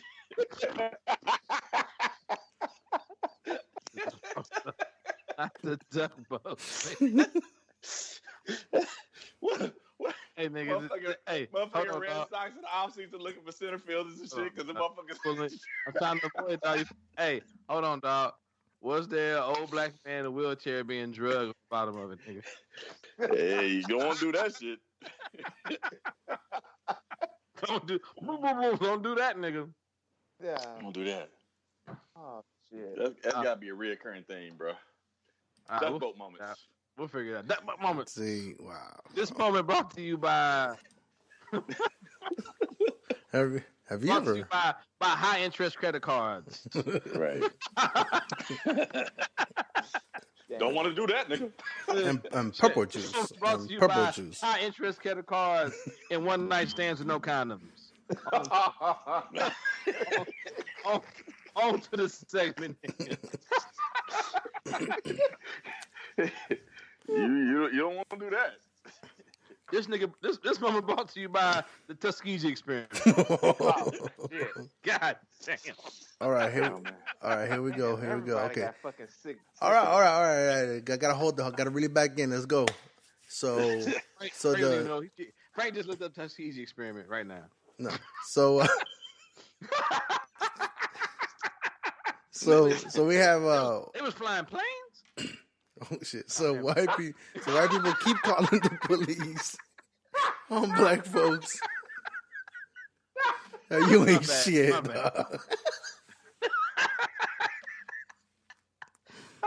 It was flying planes with syphilis, nigga. Anyhow, so white people keep, it's kind of like a reoccurring thing on the news. So we have the latest. We have a drunk white woman calling the police on black folks. Hold on. And why you have? So I want to make sure that there's nothing going on. I was just drunk out of her mind, lady. Where do you live? I must live. Where do you live here in this place? Aaron, Shell, do not entertain her. Actually, this is a great moment in white privilege again. Nigga, did she just say where you live in this area? Yeah, please. No, please do. Because I want to get this on film. Yeah, we got you on film, honey. Because this is Myers Park. This is South Park. Girl. Dude, this bitch is so drunk right now, dog. I live here. Go over there, then. I pay almost. I pay rent too, so please. What do you pay? And I'll let Jonathan know what you pay. Whatever. Just leave What's us going alone. on? What's going on here, babe? Ma'am. What's going Sure, on you call here the in this police. parking lot that you feel that you need to congregate? I don't want to drop my video, so you go ahead and I'm call going to drop my video, and I'm white, and I make $125,000 a year, and I want to make sure that you're all up in here. Girl, I got you, girl. I'm white. I'm girl, white. I'm girl. White. I'm white. This is how you know this is great moments. This is like fucking white people leave us alone. Great moments in white privilege, dog. Because when niggas are this drunk, we just trying to get to the house, dog. Yeah. We ain't fucking with nobody. Without getting arrested, nigga. Yes. The only time niggas are this drunk and fucking with somebody is when there's other niggas that are in the parking lot of the apartment building they live in because they have safely made it to their house, nigga. That's the only time that might happen. Right. We're not just fucking with random people in random places, nigga. Niggas is like, whoo, I made it, nigga. Whoo, I made it. Mm-hmm. And they going, matter of fact, niggas going to the house, and if you live with somebody, whether it be your roommate, your loved one, whatever, you like, hey, dog, your boy wildin'. Your boy wild. I was out there fucked up, nigga. I probably should have called you to come pick me up, but I made it home. But yeah, nigga, go ahead, dog. Go ahead, play. My bad. Got you, girl. Fuck. You are in my space. White. You are in my space. You are in my space. I got you. I'm white. Yes, you're right. What are you doing up here? Mm-hmm. I got you. Absolutely. So I got you too, bitch. Uh-huh. What you got, bitch? She dropped her phone. This is Myers Park, South Park, bitch. What are you up in here Again. hanging out? I paid $1,300. What are you doing here? Well, $1,300. Shale. Bitch, I'm still gonna make $125,000. I'm still gonna make $125,000 Monday morning. Who are you? Do you live No, here? I'm not going anywhere. I'm not going anywhere. Is your boyfriend here? Is your baby daddy here? Nobody cares. I'm Ma'am, if you white touch and me- I'm hot. Is she? Nah. Not at all. She like that bad amateur porn that you ain't got to pay for, nigga. All right. Like when you log onto the amateur porn site, like that shit is right there. Then they got the shit that got the little crown on it. That shit you got to pay for. That bitch is like, she the automatic close screen, nigga. She's the Netflix of amateur porn, nigga. The screen just load up automatically. But that brings it that brings like the topic of it all, dog. Like a lot of white people don't think niggas can't afford or shouldn't afford to be able to be in the place that they're at. And that's what that boiled down to. Because like you look at it, she kept saying, "I make $120." So how does she doesn't know that these black women make $200,000 a year? Right. This might be their vacation spot. Right. You know what I'm saying? Bitch, I don't live here. Bitch, I just B&B here, bitch. I don't live here. Why would I want to live amongst you commoners? So, I mean, well, again, that's that white privilege, you know? Yeah, but wherever you go, they can say and do whatever the fuck they want to do. But it's even more than white privilege. The idea, because the white privilege part of it is, I have the right to address you how I want to address you, even though you're congregating peacefully. But the other side of it is, a lot of white people don't believe that niggas should be in that area. I mean, I'm sure, like me and you work at this spot. Like I said before, we work in a field where you're supposed to be highly educated. Yes. Like, remember we were at KU? Yeah. When them black dudes came with the assist machine.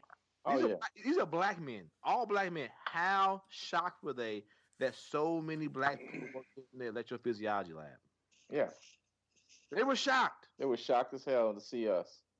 No, not just to see a black person, but so many black people. So imagine when white people see so many black people in this field, they think it's just so highly, you're supposed to be so highly educated. And that's the idea that, but even niggas have bought, and that's sad, even niggas have bought into that idea. Yeah, exactly. I agree. So that's I see that. I see the white privilege too, but I also see that when I went to school in Blue Valley North, and I'm in fucking honor classes, and white people looking at me like, "Why are you here?" Right. And I'm like, "Well, oh, you just good in sports. Me being good in sports don't get me in the honor class, bitch. Last time I checked, it don't matter what it don't. Even though my vertical 36 don't mean I get in the honors class last time I checked. Right. It sure the fuck mean I can't stay in it. Right. Yeah, dog. Yeah, like that. That's the part that scares me. But that's what brings in white privilege, though. Like that's the front end of white privilege. Why are you niggas in this space? Yeah. Where I believe you shouldn't be, and then white privilege says I should go over there and address these niggas that shouldn't be in this space. Right. So yeah, man, that fuck that fake ass fur coat that bitch got on, man. That bitch wearing a fucking floor mat, man. Wearing that carpet pad. Oh, fucking squirrel skin coat, huh? Squirrel skin coat, nigga. Squirrel. hey, but you know what though? But it came back though. But also it came back like she wanted to leave, but she kind of wanted to say, "Is there some more black dick? Where y'all at?" Where your baby daddy, your man, you got a man. I'm beautiful. So she's like, "Oh, so can I come to the spot?" No. Is there gonna be dicks there too? I mean, I'm open for a train or threesome. I'll be a little steak in the middle. Oh, all right. So enough with this negativity. Have you ever been to an open pit barbecue? I'll be the little pig. So let's end it on a high note. I don't know if there's anybody got any positive stories. The fact that them black women didn't tell that bitch to fuck off. Yeah, that's positive. That's my positive. Cause all the people in my family, they would have beat that bitch up on. Beat the brakes off of that. It would have been a different story, nigga. Yes. I don't know what else to say. What else you want to bring up? Hey, what happened to the basketball coach, nigga? That for a different episode? No, we could do it. Go ahead. I don't have the. I thought Messenger. No, we do a different episode. Okay. What y'all talking about? In the Messenger, when I put that link up with the National Christian Academy coach, who was basically telling the kid who wanted to transfer that I'll send you back to Haiti. Yeah, that shit was blowing up. Yeah, man. Shit, can somebody pull it up? Yeah, that was blowing up all over the Facebook today, man. What was it called? Oh shit. Well, if you go to our chat group, it should be right there. Boom. Yeah. There goes Julius. Hey, shout out to James, man, being a good dude. Took his Viagra. Got hydrated. He probably got the little Spotify playlist up. He sure did, man. He had to get them electrolytes, man. And then got that. Don't talk, just listen. Minister, hey, baby.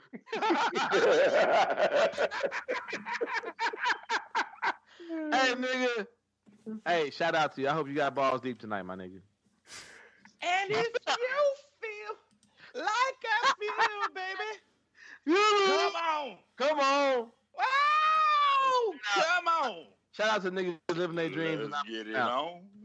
Hey, shout out to niggas. Go ahead. There's the article. Go ahead. Shout out to niggas like just knowing they should pull out, but not. You guys know this more than I do. I don't even know. I didn't read it because I got disgusted. So basically, I found this link on Twitter. It's just Mike Woodbury, a head coach at Nation Christian Academy. So the clip, I guess, from what I gathered, is there was a player who wanted to transfer, and I guess we're gonna get an idea why he wanted to transfer. Is because this guy's a piece of shit, and basically like threats saying he'll send this person back to Haiti. They poor, alleging that he can doctor transcripts. You know, basically just saying that. You came here and now your ass is mine. So you can go ahead and play it. It's like another segment of white privilege, but pretty much it is. No, actually it is another segment of I mean I guess I assume if you say I'm gonna send you back to Haiti that you're black, I'm gonna assume that. I never met a white Haitian. It might be out there. Not yet. Not yet. So I met a white South African. Yeah, but no white Haitian. So I'm gonna assume that this kid is what we call a brown skinned person. Go ahead. Say it again. Your broke asses back to the fucking the garage. I don't want to hear shit from you. Bottom line. The next thing I hear from you, get the fuck out. Just walk the fuck out. I don't give a shit. I control transcripts. I control where you go next. It could be back to Haiti, motherfucker. That's how easy it is for me. You don't want to. Listen. I'm the one thing that you don't want to cross because I'm the dirtiest, baddest motherfucker on this earth. Like, because you don't want to get on my... First of all, you can't get to my level. You can't. You can't. It's like I said when I came out and you tried to get out and coach Liz and say you're going to fucking... I'm going to show you this. And what did I tell you? I'm going to send your little... Shut up, stupid ass. I screamed. So he said you can't get to my level. Little did he know. This motherfucker recording the whole goddamn conversation. And it's just gonna go viral like a motherfucker. Nigga said, "Oh, I'll see your maniacal trash talk." Like I said on Twitter, dog, this nigga thought he was Denzel and fucking Training Day for real, dog. Shoe detail, motherfucker. 23 hours, lockdown, Pelican Bay. I'll put cases on all you niggas. All you bitches. All you bitches. King Kong ain't got shit on me. He thought he was that nigga for real, though. He thought he was that for real. He did, but he forgot there's these things out here called phones. And maybe he did. Maybe he was that nigga because we all know what happened to Alonzo. Yeah. He left that scene. He fucking Russian mafia nigga. Hey, he was out there doing that P. Diddy dance, nigga. Take that. Take that.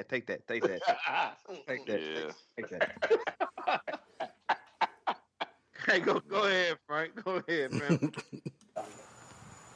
You know what that's called? Okay. What is that called? Fuckface. I don't know what that's called. Extortion. Never it's called extortion. I have it on a text message. You dumb motherfucker. I screenshotted it. I never say if you're not doing this for me, I'm gonna do this. No. Never that. Yes, you did. It says it. Hey, it's all good. It's called extortion. Look, it's all good. Like I said, this is what I say. This is what I said. I don't care. This is what I said. I don't care. And they say, I don't care about what you do. Take your broke ass back. That's what they said. So stop. Just zip this. Stop talking.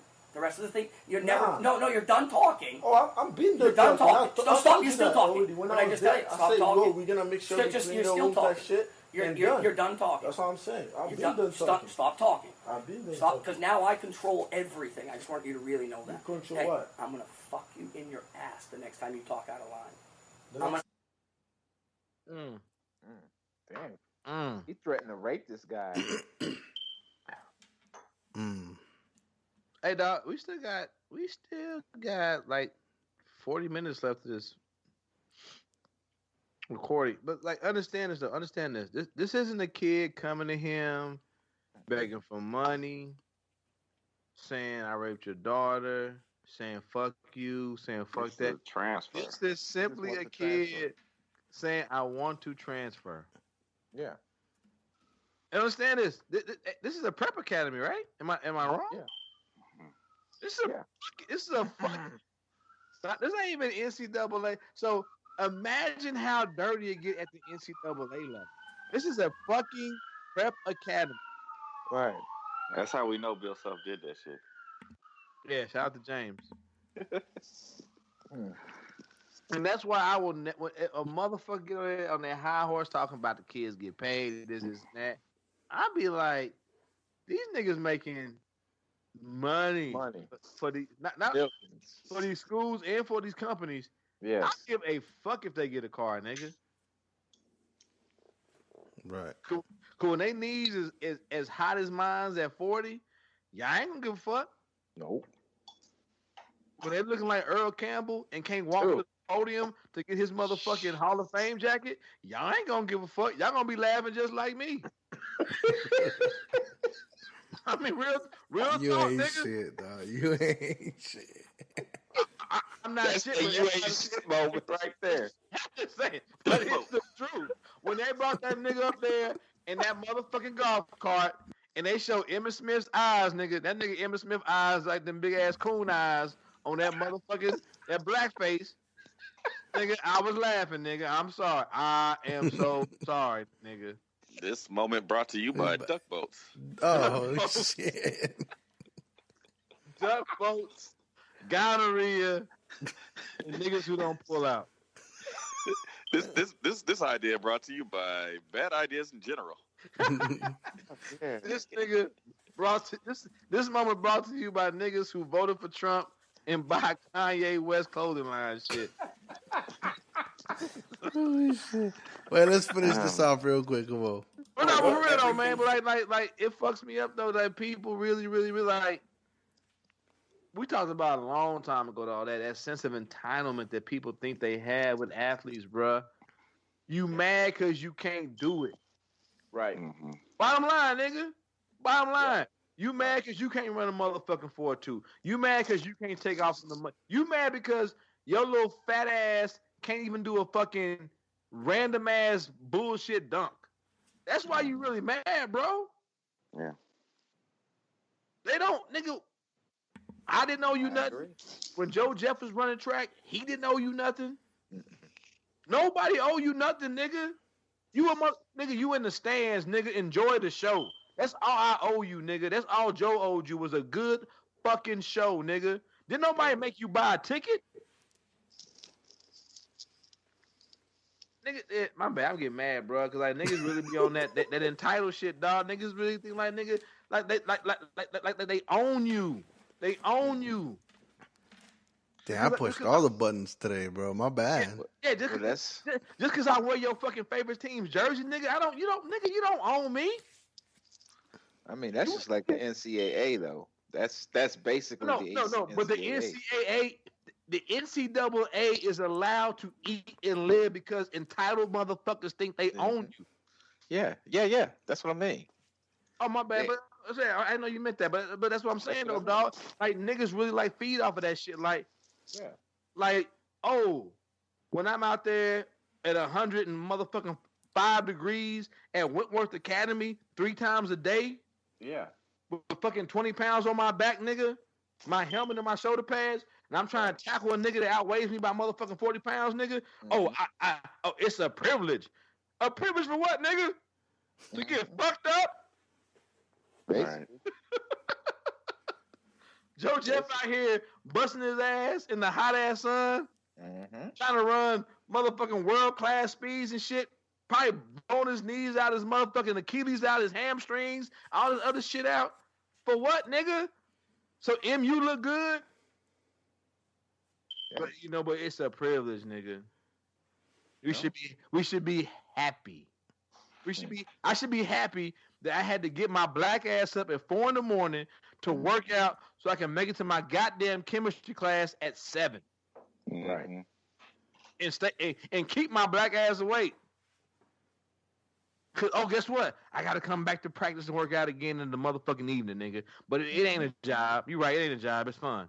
It's great. I love picking up 600 pounds and squatting it, followed by jumping on the fucking box that's fucking 36 inches off the goddamn ground. You're right. I love it. And let's not talk about how quick they will snatch a fucking scholarship, man. Yes. When they find you disposable, man, they will let your ass go with the quicks. Hey, dog, because I didn't realize they could do that until I went to college. I thought once you signed, it was like, oh, I'm here for 4 years. No, nigga, they will put you. Hey, don't you show? Hey, nigga, it's like the NBA. No, the NBA guarantee money. My bad. It's like the NFL. Don't produce that year, nigga. They will pull you in there. It said that first year was guaranteed, nigga. But you didn't perform. Well, we gonna give you the spring to step up. But your ass might want to start looking somewhere else. I have seen it with my eyes, nigga. Oh, man. I've seen a nigga get pulled into the office. It had this white dude from fucking up north. I think Illinois, up north. This nigga couldn't diagnose a run play or a pass play at middle linebacker to save his life. They pulled that nigga in there mid-season and said, you know what? We gonna release you. That way you can go to D1, D2, wherever you want to go, because you not getting a scholarship next year, nigga. Damn. You will not, nigga. Fuck how you do in the spring. You will not be wasting no more of our money this year. Damn. Y'all think it's a game, bro? It's not a game, nigga. You got 18, 19-year-old boys, girls, because basketball the same way, track same way, all them scholarships the same way, out there putting their lives on the line, dog, because you can die. Matter of fact, nigga, we ain't talking about this Maryland, nigga. Yeah. Mm-hmm. A nigga died on a fucking, not even on the field, a practice field, pre-season. This nigga died. Mm-hmm. Somebody lost their son. Yeah. That shit happened in Mizzou about 10, 15 years ago, man. Yeah, I know. Aaron O'Neal, yeah. And these niggas is like, let's bring them back. Mm-mm. Even though this coach showed complete negligence. And when I mean complete negligence, they had this boy being drugged around a field for 45 minutes plus. No one activated EMS. No one said like you got trainers out there. No one said let's strip his body. Let's put ice bags on his underarm pits, in his groin. Let's get an IV started. Let's get something going because this nigga showing signs of heat stroke. Right. If me as a nigga I got a nursing degree, but I didn't pass my motherfucking boards. But I know this shit as a combat medic. Mm-hmm. If I can tell you to do this shit, how didn't these niggas who are trainers know how to do this shit? Right. I think it's a game, bro. Niggas out here really giving their life so you can look good in your jersey, and you fucking mad because they got a car. Man, fuck y'all. So this is what you were talking about, that coach from Maryland. Yeah, man. So they even reinstated him, though. They reinstated him, but until the fired his ass right back. Because the players are like, hold the fuck up. We don't want this nigga back. Mm-hmm.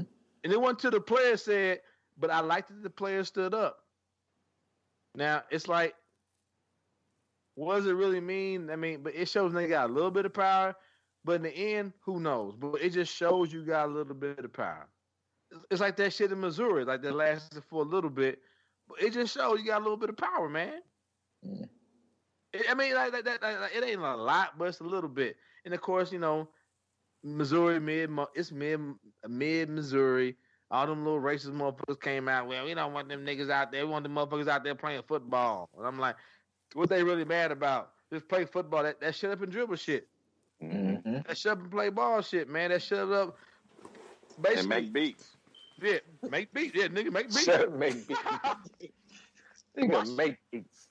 But, you know. Man, that's fucked up. The fact that they even wanted to bring him back. Brought him back. Mm-hmm. This a business, dog. And I told you, man, you shout me. Shout out to that kid's family, man. I like as a nigga, and like I don't know, yeah. I mean, I think we all play sports, but as niggas play football at middle school, high school, level, dog. Especially middle Missouri, nigga, in the middle of August. Like if we like Joe live around this motherfucker. You live close by in Kansas. Like it's hot in the motherfucker, dog. I can't imagine being that motherfucking big and just cooking, like literally cooking. Because I think his body temperature was like 105, 106 degrees, nigga. Yeah. Get that nigga up before they get that nigga up out the paint, dog. I mean, I can't imagine that, bro. I had times where I knew I came into the season out of shape where I thought I was gonna die, but I've never been in a state where I was actually dying. So I can only imagine, bro, what he was going through as he was actually fucking dying. Damn. It's sad, bro. It's very sad. It's very sad. You know, R.I.P. Jordan McNair, man. I mean, that's unfortunate to his family. I hope his family get all the fucking money. I mean, I don't know what they're gonna get. They probably gonna settle. But I hope they get all the fucking money, bro. I hope they get all the fucking money, dog. Cause let my son, let Ahmad Winston, Zakiya Winston, motherfucking Xavier, Yasir. I mean, the little ones, they too little right now. But let one of them motherfuckers die while some motherfucker drags their body around the football field and just don't do nothing, nigga. I'm burning the fucking school down, dog. Y'all got me on tape. Come get me. Call the police, nigga. If the school burned down after one of my kids died, I did it. We can laugh at it. I'm not playing, dog. I will burn the school down. I will go to the coach's house. I will burn his shit down, nigga. What? No, and I ain't believe nobody you. on here gonna stop me, nigga. I believe you. I'll be there with the bail money. I got you. I don't want no bail money, nigga. Nigga, take me, nigga. Hey, let's say take that shit to trial. Take that shit to trial. Take the trial, nigga. Shit, nigga. I be that motherfucker like Kill a Mockingbird. Hell yeah, I killed him. They deserve to die. Yes, nigga. Yes, they deserve to die, and I hope they burn in hell. Just like that, nigga. I'll be like motherfucking what's that New Jack City, nigga. Idolater! Your soul's requested in hell! Hey, nigga. Hey, somebody getting the hot one somewhere, nigga. Hey, nobody making it out unscathed, nigga. If one of my kids die while your ass just fucking stand around, don't do nothing, nigga. Understand that, guaranteed, nigga. Mm-hmm. Now, if my son is sick and my daughter's sick, and y'all do the right things, the CPR, EMS, and it's just some shit that couldn't be avoided, I'm be sad, nigga. But I'm like, hey, you did all you could. But there's video of you dragging my son or daughter around a field while they are like visually in pain and struggling, and you do nothing. I'm fucking everybody up involved, dog. Everybody. Yeah. Mm-hmm. Damn. I mean, my bad. We got off topic, but like watching this shit here, like it's like when I was watching it, it just sent me down that rabbit hole, bro. Just like this is how kids get fucked up in the game, dog. This is it right here, nigga. Anyway. Yeah, I mean, I don't have anything else to note? add. Yeah, we can, I'm good. I got a joke. What's All up? right. Good. Well, hold on, though. Hold up. Go ahead, bro. Go ahead. Y'all want to hear a joke? Go ahead. We're happy note. It's not a very good joke. Go ahead. I think Anthony told a joke before too, though. Mm-hmm. So there's a married couple, right? We've been married for like 25, 30 years, whatever the fuck. And they're weird because like every time they have sex, they have to have it like pitch dark, no lights on, right? Mm-hmm. So one night, the fucking wife, like, she gets a wild hair in her ass. She's like, fuck this, I gotta see what's going on. Turns the lights on. Sees her husband, like, strapping this fucking 13-inch dick on. Like not dick, but like a fucking dildo on, right? Mm-hmm. Wow. Like, what the fuck's happening? She's like, you gotta explain this. He's like, nah, bitch, you gotta explain these kids.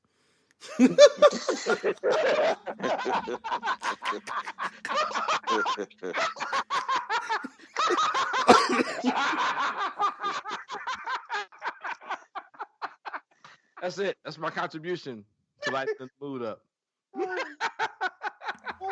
Shit. I love it. That's my only joke. I like it. I've worked on it for like 4 years. I like the delivery's gotten better. Yes. All right. Oh shit. That's funny as fuck. Well, it gets me every time I say it. Well, folks, sounds like we're starting to wind down. I don't know. Listen to. Hey, my kids, bitch. Whatever, my bad. Still cooking. He's still cooking. All right, bro. All right. So let's wrap this up. Anybody got any closing remarks? 10 meters? Anything you just want to get off your chest, whatever. Well, I would just like to say that it's been, like I said, once again, it's been cool rapping to you guys again about, politics and, things that's been, kind of aching, pulling at my heartstrings just by, just sitting there listening to the news and everything. But like I said, it's good to have this platform where a group of guys can come together and discuss, troubles that we see going on in the world, and at this, on this type of platform. So, first of all, and I hope that you guys continue your success with this podcast. I'm done. But I was gonna say, yeah, man, you got to like, because our bench is depleted because everybody's starting. All the bench niggas are starting now. Mm-hmm. We got a couple.